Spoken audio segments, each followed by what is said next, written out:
The desert winds on Caltris 4 had a way of erasing history. Sandstorms rolled across the horizon, swallowing abandoned outposts and scattering bones until no one could tell who had once lived or died there. I had been stationed at Outpost Delta 9 for 3 long months, watching the sky for smugglers, raiders, and worse. That's when I found her. Or rather, she found me.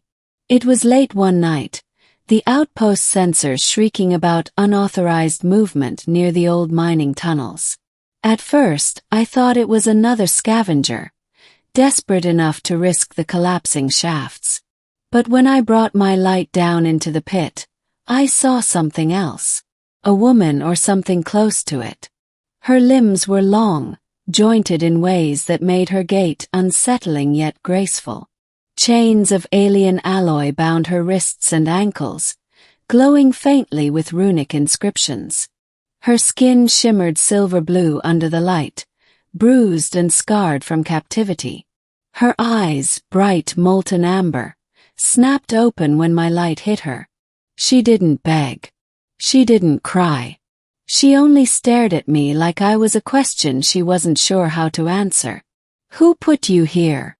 I asked, lowering myself into the shaft. Her voice rasped, dry from days without water. "Slavers. Left me to die." I hesitated. Protocol was clear. Report all non-human prisoners, especially if they bore chains marked with alien script. But staring at her, half-broken yet defiant, something twisted in my chest. She wasn't an enemy. She wasn't dangerous, at least not to me. She was someone abandoned. And I couldn't leave her there. The chains burned cold against my gloves as I examined them. Military tech, not human. My tools sparked and hissed as I tried to cut through. She winced but never pulled away. Finally, after an hour of work, the last shackle clattered to the stone floor. She swayed unsteady, but I caught her before she could fall. "You're free," I told her, though the words felt hollow.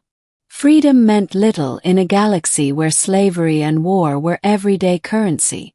She blinked at me, her amber eyes softening. "Why?" "Because you looked at me like you still had something left to live for," I thought. But aloud I only said, "Because no one deserves chains." She vanished into the desert before dawn, leaving me with nothing but silence. Days later, I thought I'd never see her again. I told myself I had done my part, cutting her loose, giving her water, guiding her toward the ridges where patrols wouldn't find her. She was gone, free. But 3 days later, the outpost alarms blared again. I rushed outside, rifle ready, only to see a figure striding confidently across the sand. It was her. No longer ragged and broken, she walked with the presence of a warrior. She wore armor now, sleek crystalline plating that shimmered like starlight. At her hip, a blade hummed with restrained energy. And in her hands, she carried something wrapped in cloth. "You," she said, voice steadier, stronger. "The human who cut my chains." "Yeah," I muttered, lowering my weapon. "Thought you'd be long gone." Instead of answering, she unwrapped the bundle. Inside lay a sphere, glowing faintly with pulsing veins of light. It radiated warmth like a living thing. "This is for you," she said, holding it out. "A gift." I blinked. "That looks unstable. Is it a bomb?" Her lips curved into the faintest smile. "No. Heartstone. My people's most sacred artifact. Rare. Precious. It responds only to trust. You gave me freedom. Now I give you power. I didn't take it at first. Gifts like this had strings, and I had no desire to be tangled in alien politics. Why me? Because you did not see a weapon when you looked at me," she said softly. "You saw a woman in chains, and you cut those chains without asking what you might gain. That is rare in this galaxy." She pressed the sphere into my hands. It pulsed like a heartbeat syncing with mine. The middle, unseen war.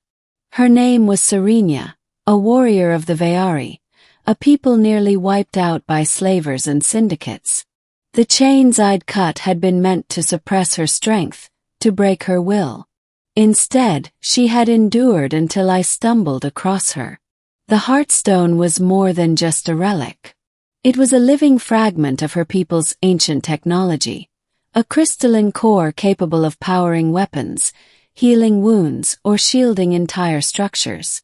Holding it made me feel both powerful and terrified. And it painted a target on my back.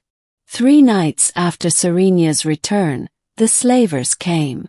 The outpost sensors lit up with 6 ships descending from orbit. Raiders swarmed the desert, hunting for their escaped prize.